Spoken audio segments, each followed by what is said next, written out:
Good morning, friends. It is your friendly purple fat cat for a fun little video. I know in one of the last videos I did about how to get rid of a creative block, I mentioned art books, which I am a personal huge fan of. And so I thought, because not everyone knows how to get one, but not everyone, there's so many, they're very overwhelming. You go down the art section in a library or a Barnes & Noble or whatever, there's so many, it's very overwhelming. So I thought I would share my top 5 favorite art books that I personally own. And I'd show them to you, and this will give you guys a good example of what there is, and you can look for them. All of the books are probably still able to find at a bookstore or online. They're not like some rare thing. So you can, if you're interested, you can find all of these. None of them are super expensive. And you can either look for these specific ones or something different. But this is a good example of art books that are out there. Okay? So this will be fun. The first one, which is my oldest art book, this is an art book from my early Fat Cat artdom, is this. The Art of Amy Brown. This artist does amazing work with fantasy and fairies, as you can see. I'll show you some of the inside a little bit. Like, look at this.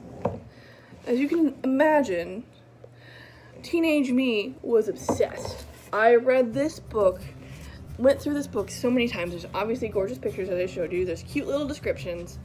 On the back, there's a big, long thing about her. And it's very just inspiring. She is what inspired me to delve into the magic of art in the first place, and I love her work. And there's another one of these I also own, and she has a bunch of these, and I'm sure if you looked, you can find them pretty easily. They're not very large, but they're definitely return trips of look-throughs because they're amazing, and every time you look at one, there's new details to find, which I love. So, Art of Amy Brown, good art book. The next one I wanted to show you. This is probably the closest thing I have to a history of art book.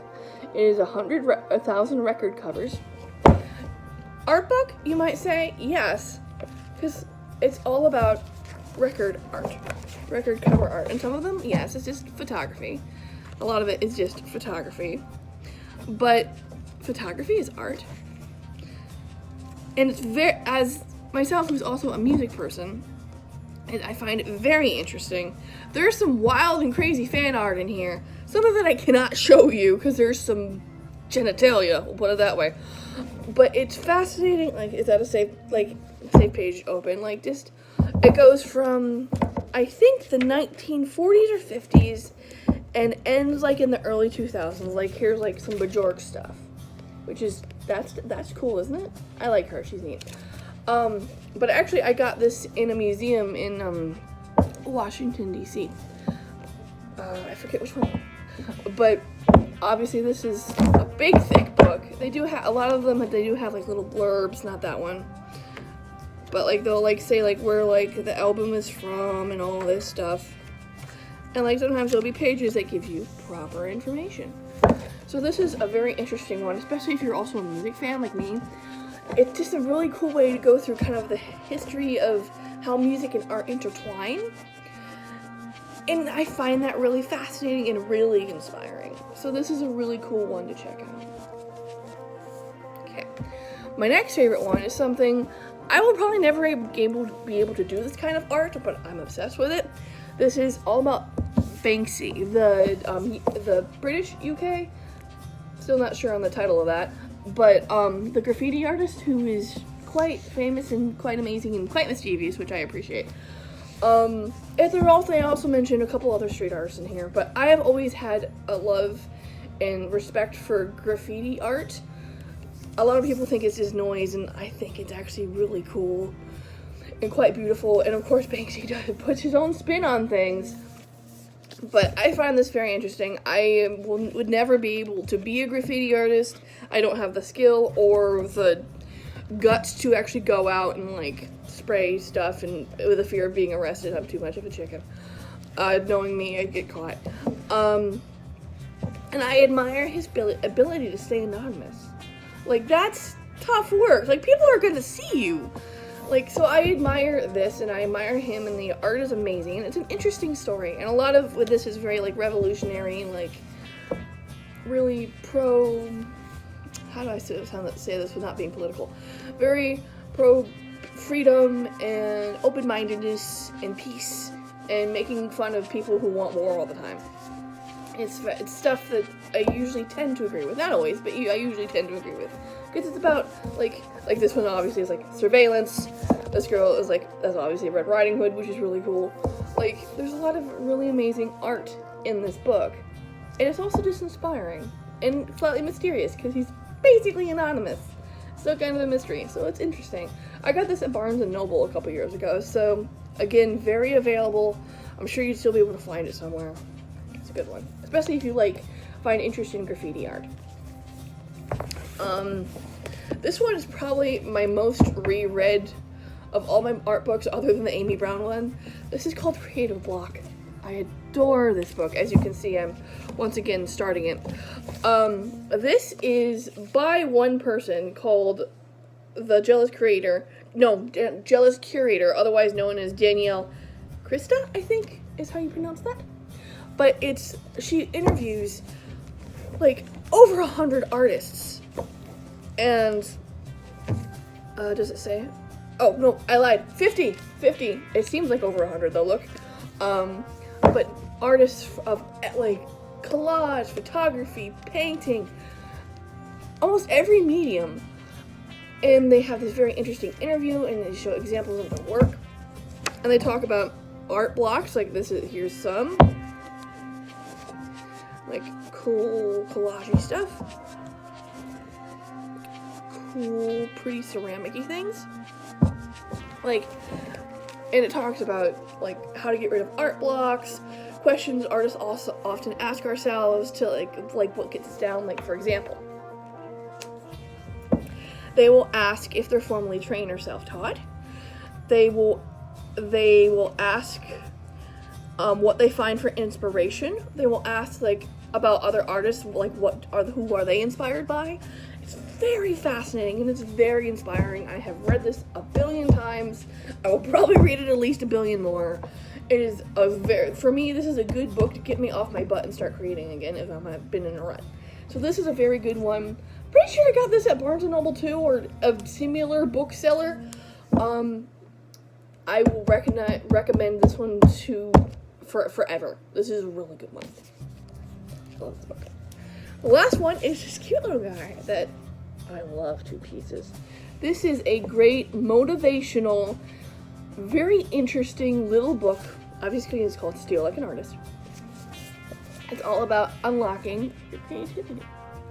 And it's very interesting. The guy who does this does, like, kind of like the cool block-out poetry. I don't know what you actually call that, but, like, this kind of stuff, which I love, and I wish I could do, but I've tried, and it doesn't work like other people can do. But it's all about, like, focusing not your artistic style, but all about, like, for example, trying to look at the world like an artist. Like, I will read you the rules on the back, okay? And this will help you get to it. It says, number 1, steal like an artist. Stealing is okay. Copying is not. Don't wait until you know who you are to get started. I certainly didn't. My art has changed at least 10 times. Write the book you said you wanted to read, which is great. I have yet to write a book, but I sometimes try to make the art I'd like to see. Use your hands, which go outside and do different things. Side projects and hobbies are important. Yes, they are. Do good work and share it with people. Definitely. Geography is no longer our master. In other words, if you can share it online, do it. I mean, always don't stretch yourself too thin and be careful of trolls because trolls are everywhere. But it's so much fun to share art, and online is a great place. Obviously, I'm sharing my art with you online, and it works pretty darn well, I think. So, let's see. Be nice. The world is a small town. That is very true. So true. Sometimes you gotta be a little boring and in order to get work done. You can still have fun. Yeah, but sometimes you gotta just hunker down and do your stuff. Of course, creativity is subtraction. which means sometimes you gotta take your brain out of it. But it's such, like there's like these cool little icons and cards that he makes. And I find it fascinating. He does recommended reading, more of the cool blackout poetry. Like, and like, with the whole, this is creativity means subtraction. This is like, how cool is that? Because sometimes you can't put in everything. But that's okay, because it helps you focus and to create. I love this book. This is another one, like Creative Block, that has gotten me off my butt and made me want to do things, but in a different way. Like, this gives you cool, like, artist inspiration for what kind of art to make. This just gets you in the mode to create in the first place. This gives you a pep talk for get rid of all of the naysaying things that people may have told you, like that, oh, you can't be an artist because of this, or oh, you can be an artist because of that. Read this book. You can be an artist. You can be an artist if you want to, in your own way. And this is a great book to help reiterate that fact, because you can do it. I have faith in you, and so does this book. So I actually can't remember where I got this. I'm gonna say Barnes & Noble because I don't quite remember.